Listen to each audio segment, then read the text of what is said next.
ಈಗ ನಮ್ಮ ಮಾವನೊಂದಿಗೆ ಹುಟ್ಟಿರೋರು 3 ಜನ. ಅವರು ಅದೇನೆ ಮಲ್ಲಯ್ಯ, ಮೈಲಾರಯ್ಯ, ದೇವರಾಜು ಅಂತ. ಇದು ನಮಗೆ ಈಗ ಮಾಧ್ಯಮ ಮುಖಾಂತರನೇ ಗೊತ್ತಾಗಿದ್ದು ಈ ಥರ ಆಸ್ತಿ ಇತ್ತು ಅಂತ. ಇವರೇ ಮೊನ್ನೆ ಮಾಧ್ಯಮ ನೋಡಿದಾಗ ಹೇಳಿದ್ದು ನಮ್ಮದೇ ಇದು ಆಸ್ತಿ ಅಂತ. ಅದು ದೇವರಾಜು ಅವ್ರು ಮಾಡಿರೋದು ಅಂತ ಹೇಳಿದ್ರು. ಅದ್ರ ಬಗ್ಗೆ ಇವ್ರಿಗೂ ಅಷ್ಟು ಹೆಚ್ಚಾಗಿ ಗಮನಕ್ಕೆ ಏನೂ ಗೊತ್ತಿಲ್ಲ ಇವ್ರಿಗೆ. ಅದಕ್ಕೆ ಇದು ಏನೈತೆ ಅವ್ರ ಮುಖಾಂತರ ಮತ್ತು ಲಾಯರ್ ಮುಖಾಂತರ ಏನು ನಮಗೆ ಈಗ ನಮಗೆ ಮನೇನೂ ಸರಿಯಾಗಿಲ್ಲ, ಎಲ್ಲ ಮುರಿದೋಗಿದೆ. ಈಗ ಆಗಲೇ ಅಲ್ಲಿ ನೋಡಿ ಎಲ್ಲ ಇದು ಮಾಡಿದ್ರು.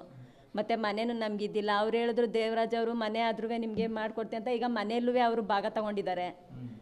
ಕೊನೆ ಪಕ್ಷ ಮನೆ ಬಿಟ್ಕೊಡ್ತೀವಿ ಅಂತ ಹೇಳಿದರು ಅವರು. ಈಗ ಮನೇನೂ ಬಿಟ್ಕೊಟ್ಟಿಲ್ಲ. ಅದರಲ್ಲೂ ಆಲ್ರೆಡಿ ಅವ್ರ ಮಕ್ಕಳಿಗೆ ಮಾಡ್ಕೊಂಡಿದ್ದಾರೆ. ಈಗ ಅದು ಏನೈತೆ ಅದ್ರ ಬಗ್ಗೆ ನಮಗೂ ಸ್ವಲ್ಪ ಕಾನೂನು ನ್ಯಾಯ ದೊರಕಿಸ್ಕೊಳ್ಳಿ.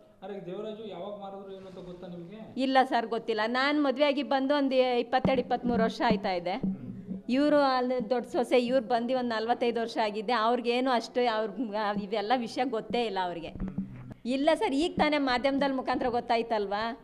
ಆದ್ದರಿಂದ ನಾವು ಏನು ನಮ್ಮನ್ನೇನು ಅಷ್ಟು ಕಾಂಟ್ಯಾಕ್ಟಲ್ಲಿ ಇಟ್ಕೊಂಡಿಲ್ಲ. ಅವರು ಸುಮ್ಮನೆ ಏನಾದರೂ ವಿಶೇಷ ಇದ್ದಾಗ ಬರ್ತಾರೆ, ಹಿಂಗೆ ಒಯ್ತಾರೆ, ಒಂದೆರಡು ಮಾತಾಡ್ತಾರೆ, ಚೆನ್ನಾಗಿದ್ದೀರಾ ಅಷ್ಟೇ ಅಂತಾರೆ, ಹೋಗ್ತಾರೆ ಅಷ್ಟೇ.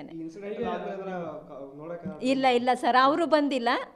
ನಾವು ಏನು ಇದ್ರ ಬಗ್ಗೆ ಇದು ಮಾತಾಡಿಲ್ಲ.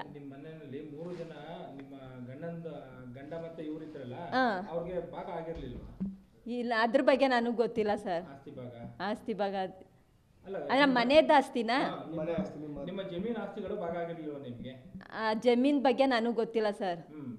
ಮನೆ ಅಂತಂದ್ರೆ ಮನೆ ಭಾಗ ಆಗಿದೆ. ಮೈಲಾರಯ್ಯವ್ರು ಒಂದು ಭಾಗ ತಗೊಂಡಿದ್ದಾರೆ ಮನೆ. ಈಗ ಮಲ್ಲಯ್ಯಂದು ಮತ್ತು ದೇವರಾಜ್ದು ಇಲ್ಲೇ ಇದೆ. ಈಗ ಅವರು ಆಲ್ರೆಡಿ ಹೇಳಿದ್ದದ್ದು ನಮಗೆ ಕೊಡ್ತೀವಿ, ನಾನು ಬೆಂಗಳೂರಲ್ಲಿ ಇದ್ದೀನಲ್ಲ ಅಂತ ಅಂದಿದ್ರು. ಈಗ ಒಂದು 2 ವರ್ಷದಿಂದ ತಿಳಿತು ಇದ್ದ ಮನೇನ ಅವ್ರ ಮಕ್ಕಳ ಹೆಸರಿಗೆ ಮಾಡ್ಕೊಂಡಿದ್ದಾರೆ ಅಂತ. ದೇವರಾಜ್ ಅವ್ರು ಮಾಡ್ಕೊಂಡವ್ರೆ.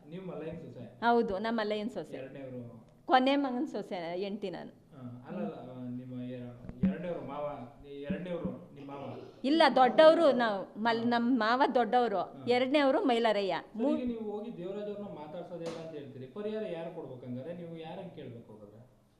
ಅವ್ರು ಬಂದರೆ ಏನೋ ಮಾತಾಡ್ಬೋದು ಸರ್. ಅವ್ರು ಬರೋದೇ ಇಲ್ಲ. ಈಗ ನಾವು ಕೂಲಿ ಮಾಡಿದ್ರೆ ಉಂಟು, ಕೂಲಿ ಮಾಡದೇ ಹೋದ್ರೆ ಇಲ್ಲ.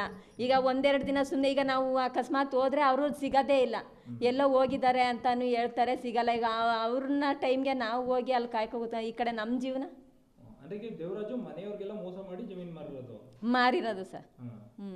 ನಮ್ಮ ಚಿಕ್ಕಪ್ಪ ದೇವರಾಜು, ನಮ್ಮ ಚಿಕ್ಕಪ್ಪ ಅವರು ಮಾಡಿರೋದು. ಅವ್ರಿಗೆ 3 ಜನ ಮಕ್ಕಳು, ಮಲ್ಲಯ್ಯ, ಮೈಲಾರಯ್ಯ, ದೇವರಾಜು. 3 ಜನ ಗಂಡು ಮಕ್ಕಳು ಅವರು. 3 ಜನ ಗಂಡು ಮಕ್ಕಳು. ಈಗ ಆಸ್ತಿ ಮಾಡಿರೋರು ಯಾರು? ದೇವರಾಜು.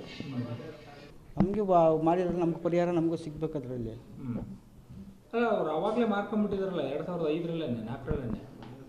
ಮಾಡಿರೋದು ಗೊತ್ತಿಲ್ವಲ್ಲ ನಮಗೆ. ಮಾಧ್ಯಮ ಮುಖಾಂತರ ಗೊತ್ತಾಗಿದೆ ನಮಗೆ.